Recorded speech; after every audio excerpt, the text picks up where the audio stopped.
Greetings, Marsh here, and welcome to episode 341 of my modded Factorio playthrough. In this episode, we're going to make some balance changes to modules, and also upgrade our wall to make it much stronger. Enjoy. Well, the lasers just consume a bunch of random parts and go into each other, but they do require the various gems, which we'll probably have to get here on drones. At least that's how we were doing it before, and there actually is a drone road here. We could still put them in like a buffer chest, but at least the drones would get them pretty close to where they need to be. Okay, well, we have a line of machines going into each other here. We do need both tiers of batteries, which I don't think are something that are delivered here. But it would certainly be a lot faster if we can get these in here. Now we're getting the batteries in. Now we just need sapphires, emeralds, and topazes. They should be available already right here, so we can just send them in. So I guess we'll just do 3. So sapphires, emeralds, topazes.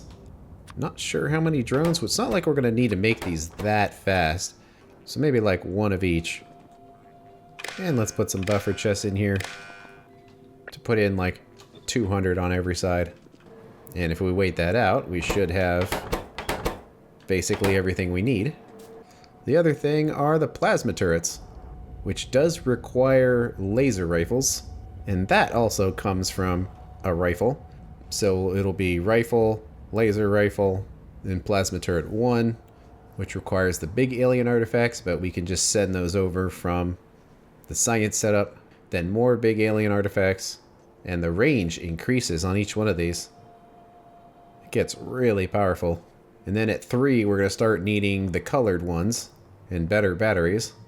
And these are actually really expensive when you look at all of the things that go into it. So hopefully they're quite powerful. So like 6 steps. Let's see here. So rifle, laser rifle, and then the 4 plasmas. Looking at the flashing there, it kind of reminds me that one thing I forgot to replace on the reactor setup was the speaker to tell us that the reactors were on. Because otherwise it would be quite difficult to tell. We would basically have to be staring at it to see. It's so much reactor. Let's just use the middle one, I suppose. And there's not as much space for it, but it'll totally fit right here. U-235 reactor is running, just so we have an indicator. How's the pollution doing? I don't know, it's just so much. It's just going to take forever for that to clear out, to the extent which I'm thinking that it may not be practical to expect the pollution to clear out, that instead the solution is to shoot biters. But it looks like the gemstones made it here. It's all working pretty well. Okay, well, I'm not entirely sure how we have all of those biter orbs configured, and if they'll actually be brought here, but we'll see. So to make the rifle, we need some machine gun from buffer chest. That's fine. And the laser rifle does get direct insertion, so it doesn't need that.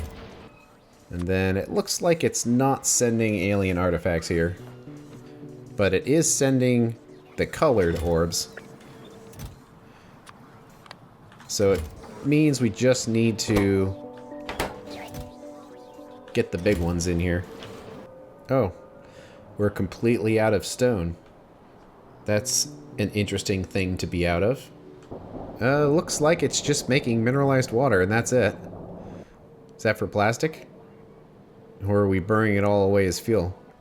No, we're burning it, which means something isn't configured right, because that really should be the case, because it's just being turned into fuel. So one of those settings is not right. Anyway, we'll put a provider chest in here somewhere. How about right there, and actually just put a faster inserter in case we need it. And how about like 200 of them?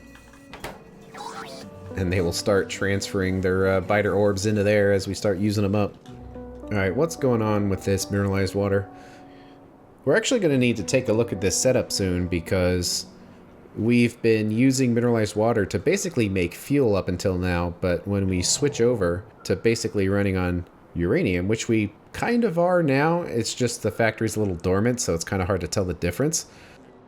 We're not going to have nearly as much mineralized water as we did before, but we're going to have to consider what we want to do with that mineralized water if we don't need it for fuel. So we're going to have to go through this, but certainly wasting it all on fuel right now is clearly wrong. So what is going on?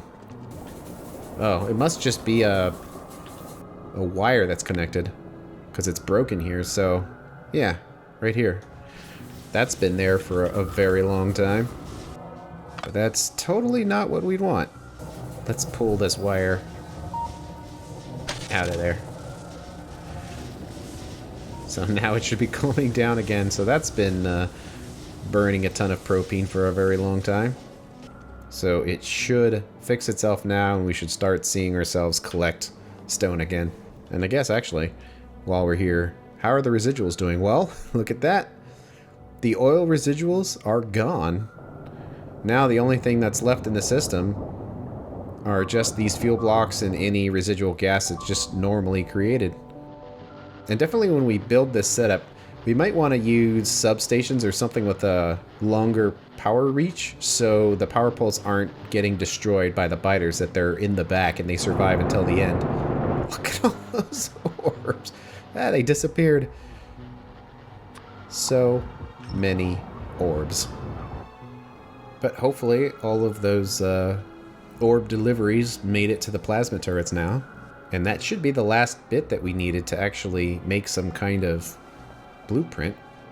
So let's see, what do we got? Making turrets there. This one's making them. They're slowly making their way back there, but it's not going very quickly. Could just be the scale of these that we need is too high, because we would need 6.8 of them a second. And our setup here, well, it's actually not that far off. So perhaps if we upgraded it, we can get a little bit more out of it. So faster building for sure. And an extra speed module in there. And it looks like we're actually limited by the speed of this belt. And also the speed of these inserters. Wow. Look at that. You can barely tell that something is going on. Whatever it is, it's fast. And it still kind of falls behind every once in a while. But there we go. I'm kind of glad now that we have a use for all these alien orbs that we've been building up. And they're using them actually quite quickly. You could basically watch the number go down in real time. And considering those are thousands of orbs, that's pretty crazy. Anyway, we're making the turrets now, so let's just grab our 10. And how about our 10 for the lasers? Our 10 for the guns.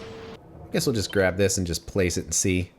Although we are having problems on the right wall, so maybe we'll face it that way first. So it would have no belt. It would have a layer of guns, and then each one would have a requester chest. The bots can't pick up the orbs fast enough. That's nuts. Might actually need to put more charge pads here, because clearly when bots come by to pick up orbs, they get delayed. So perhaps we need to do more charge pads. But it would look something like this. There would be one for each of these. And then the laser turrets would be behind them. And then further behind them would be the big ones. Kind of like that. And I don't know, do we really need that many of them? Because these are very expensive. So we might want to design this in such a way where we could put a bunch of them down. But now we have the zone here, which has to be somewhere, but also the substations, and should we just sacrifice a turret every once in a while for a substation to be nice and clean in there, or do we put it way back here? Probably way in the back to keep it safe. So something like this would be repeatable.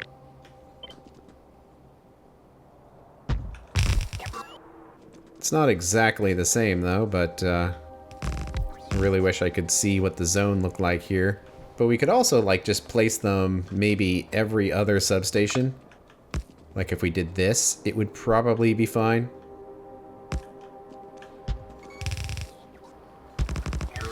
I don't know, that's just a very expensive machine. It's kind of hard to tell because of all the powders, but it's a lot of orbs, a lot of stuff. So I'm thinking at the beginning, just in case we actually don't need that many, well, we get rid of a few till it's something like this. Although, how come the distance is so much different on here? It must be the wire. Yeah, it had the limited number of wire connections, so it was a little strange. So actually, we can get way more out of this thing. So we're getting close to something that can tile on itself, because it would basically go, yeah, like right here, that it's so thick with turrets, like nothing is getting through there. That would definitely work. And I think this robot zone would cover, but I guess we can test it on the wall and adjust it as necessary. Like we can just put a robot zone on every one of these if we need to. But we also needed a ton of charge ports. So how about we just put 2 of those on the edge of every one. And for now, perhaps every other one could get a roboport. So, are we missing anything? Does that seem like everything that the wall would need? Let's see, we still need the artillery cannons. We don't need lights or anything like that anymore. And the cannons would be used in pretty small quantities. Also, their range is so big, they could potentially just be way out here. But to keep things simple, how about we just put like 2 cannons right there.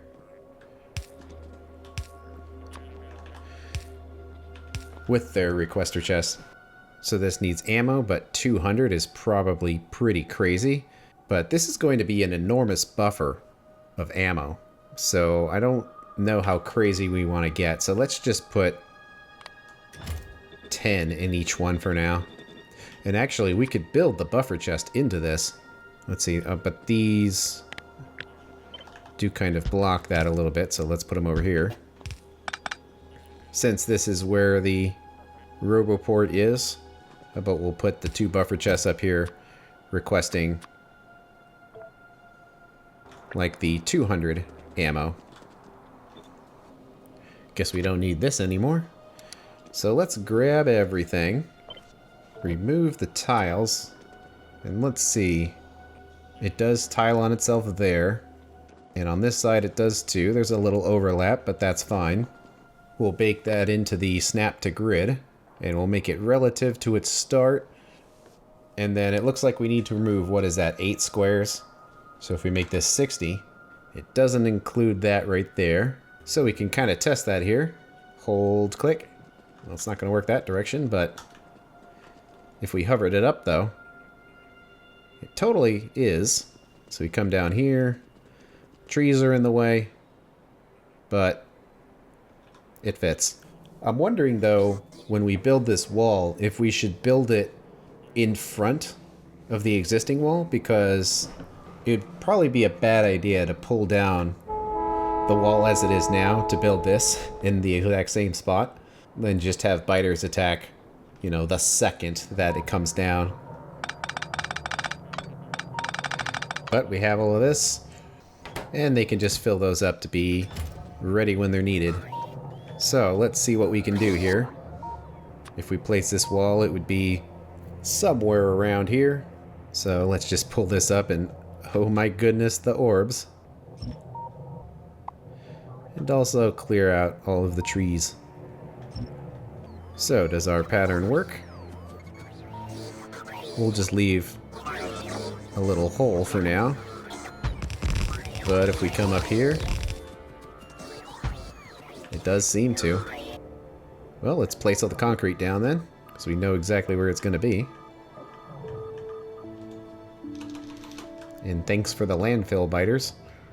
How come it says it's unavailable? Well, let's put a stack inserter in there to get that filled up quickly. And maybe load up with like 5 drones. Wait, why is it all filled up with biter orbs now? I don't understand. It's like these do have a range to basically cover this whole wall. So we should be able to just kind of keep going. So maybe not above here, since that's where they all like to attack. Kind of curious to see these plasma turrets in action. So now that we're making a bunch of stuff, how is the bus working?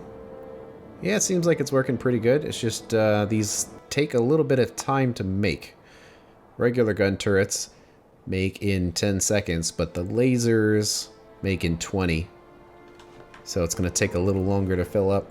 But we pretty much instantly used up all of those orbs that were in the warehouse.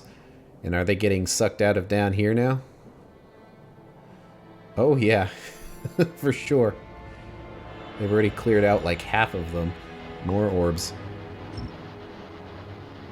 I almost wonder if the plasma turret's gonna like burn the orbs away just by explosions, and that'll clear them out. And now that we have our organic wall shape, we can kind of fill it up the rest of the way. What about better radars? We probably have them available. And I imagine it'll help because the range looks really long. So let's put it in the back here. That'll hopefully let us see a little further and then maybe help the artillery get to further away. Yeah, we're actually going to like be out of biter orbs, so our ability to make these turrets is going to be limited by biter orbs. I mean, that's fine. It's a lot better than burning them. And we could technically make more with the recipes we have available to us, but that seems a little grindy. I think they attack in sufficient quantity where all we have to do is wait and then we'll have enough. And we don't really need this anymore, so they can make use of what they've got. I wonder if with the increase in energy consumption for productivity modules that the pollution should be walked back. Because, like, look at this machine here with 5 productivity 5s. Yes, it's 125% productivity, but the energy consumption is 1,000% higher. So this one machine uses 4.29 megawatts. But also pollution is plus 375%. That may be something that's kind of crazy, because speed modules don't add any extra pollution. And in a way, they actually do add the pollution because they're running faster and consuming more electricity. So it's still a denser thing of pollution. But pollution cleaning modules are a thing, so we don't want to invalidate those. So it is interesting that the productivity modules add the pollution, but nothing else does. So referencing vanilla Factorio, that the modules are all a little different, but most of them, let's say, as an example, tier 3 productivity, you get 10% productivity bonus, 80% increase in energy consumption, minus 15% speed, and plus 10% pollution. So in other words, the pollution and the productivity bonus are basically the same. So in this situation, getting way more pollution than productivity seems a little broken. So I would expect each tier of module to only produce, let's say, 5% of pollution, essentially the same as productivity, instead of 15. So that would probably dramatically cut pollution down. Probably should take a look at efficiency modules too, since they're a quarter as good as the speed modules are. They probably should be buffed a little bit just because of how much more power consumption is related. So maybe double those to like 100. The pollution cleanings are probably fine because we're actually going to nerf the pollution of productivity modules. So here we go with Bob's modules again, and now we have to figure out what all of this means. So the module consumption bonus per tier, this is the amount that the efficiency modules reduce energy consumption, and since speed modules increase it by 40% per tier, how about you get 20% per tier for the efficiencies? And then with the pollution penalty per tier, this is for the productivity modules, where it's 15%, but the bonus is only 0.5, so the penalty should basically be the same if it is to match vanilla Factorio. And I don't know, I feel like going with vanilla's balance is appropriate starting point. Okay, we're back in. Let's take a look at these module changes. Now the efficiency modules are half as effective as the speed modules for reducing pollution, which seems balanced. And the productivity modules boost pollution to the same amount that they boost productivity, which seems fair because, yes, they increase energy consumption, but that's a minor thing because you're creating resources out of nothing, so it's basically just electricity. And speed you make up for by just having more machines. But pollution is something that you kind of just suffer from, so it seems like that's fair. Then the trick will be seeing what we do with these pollution cleaning modules, if we ever do. But that should be a dramatic reduction in pollution here. So now these machines, instead of, what was it, 375% extra pollution or something along those lines, now it's 125%. So hopefully this will help the pollution cloud, because clearly something is going on here. Like, I've looked at the pollution cloud before. I'm not sure how many times I've recorded it, but it hasn't ever been this bad. So something tells me that we're getting a lot of pollution from something. And actually, yes, you can see it right there, where this is right after we loaded and changed the modules. So you can see that these machines, the casting machines anyway, which are using productivity modules, we're all the way up here at 5.3K, and then 2.8K right there. And same, the electric mining drills, some of which do use productivities, went like right there. Assembling machines, which do use productivities, go down. So that was actually pretty huge, even though we're barely doing anything with our factory right now. I think that will really help. And nonetheless, we still may decide we want to use the pollution cleanings in the future. Because, for example, we have all of these in here, but if we replace one of them with a pollution cleaning, then yes, it's not nearly as efficient, but it barely produces any additional pollution, which seems pretty good. So this is still going hard, making all our stuff. It can only go so fast, especially since it's using the productivities. But now that we have that change, what we can do now is look at the factory and find things that are creating a bunch of pollution and try to kind of knock them down in a line here. Casting machine 4s, well, those are all the new ones. So I pretty much know exactly where these are. That they're going to be up top here for things that don't use coils like these. So is this going to tell us the pollution? I think we have to change a setting on here, which might be kind of too much. So 60 machines running on only productivity modules will make 78 pollution a second. And you can see the input resources is, let's just say 11.43 nickel. If we take one of those out, it goes up to 13, so a slight increase, but we still have our jumping window thing going on here. Wow. That's so obnoxious. Wait, now it's fine? Okay. So it goes from the 42 pollution a second, put in our pollution cleaning, and now it's 15. So for a very slight reduction, we dramatically reduce the pollution. Guess we could take it further, but at the same time, we could just kind of play whack-a-mole with the factory by just fixing basically whatever the worst thing is on our pollution chart here. And you can kind of tell right after I did that, suddenly this pollution is dropping way down, and now drills are the big thing. So just doing this on one setup made this no longer the biggest pollution producing item in the factory. But I guess it also stops, so thanks. Also, one thing you can see is that the local pollution amount right here, wow, it was at 1,000. I hadn't even looked at that in a while, but we were above 1,000. But you can see how quickly it's now going down. So now it's electric mining drills, which really, we honestly shouldn't need productivities for drills because we have tons of resources all over the place. So because of that, probably should just replace them now.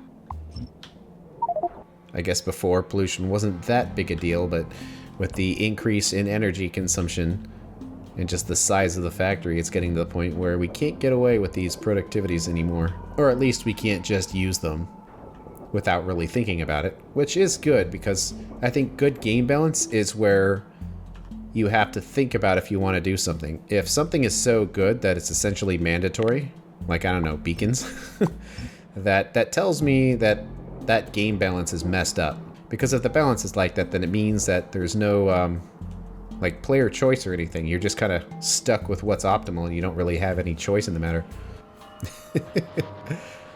Even more orbs. And now you can see that mining drill pollution is starting to go way, way down.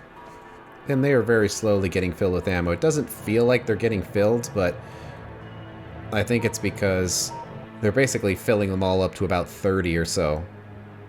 So this is going to take quite some time, but hey, there's some orbs there, so they probably did do some work. Yeah, for sure. Looks like the robots are just about delivering the last of the speed modules to the miners. Now what are we looking like? Well, now it's dropping so low it's barely on the shirt. Well, we might want to do it in the 1-minute mode so we can actually see here. What's next? Electronics Assembling Machine 2s and the ore sorting facilities. And the pollution in this chunk has already dropped down to 724. So it's all deep red, but it is clearing. Although our new wall is basically complete, we can't really start on the next one yet until at least all of the ammo is caught up. And it just takes it a lot. So let's make our copy here. And fill in the last bit manually, but try to do something about this crazy landfill situation. Uh-oh, here they come. I wasn't ready.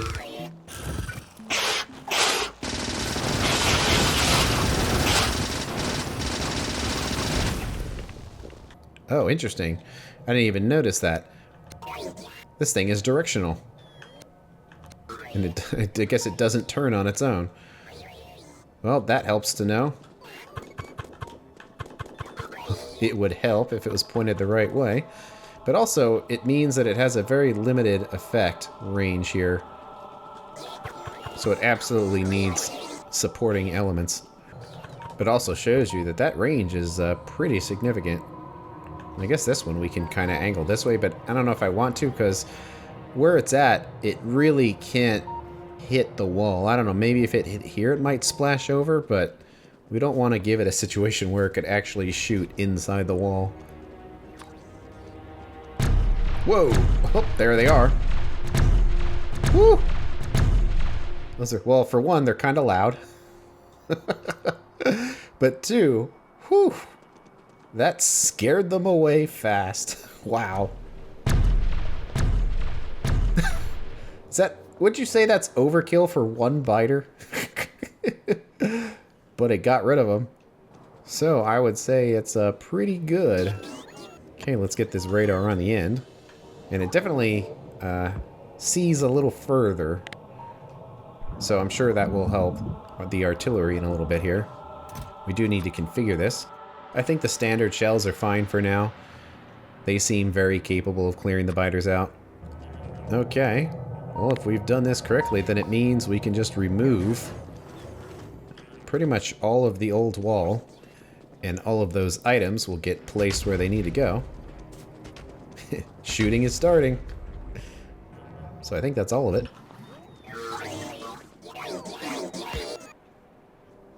Oh, yeah.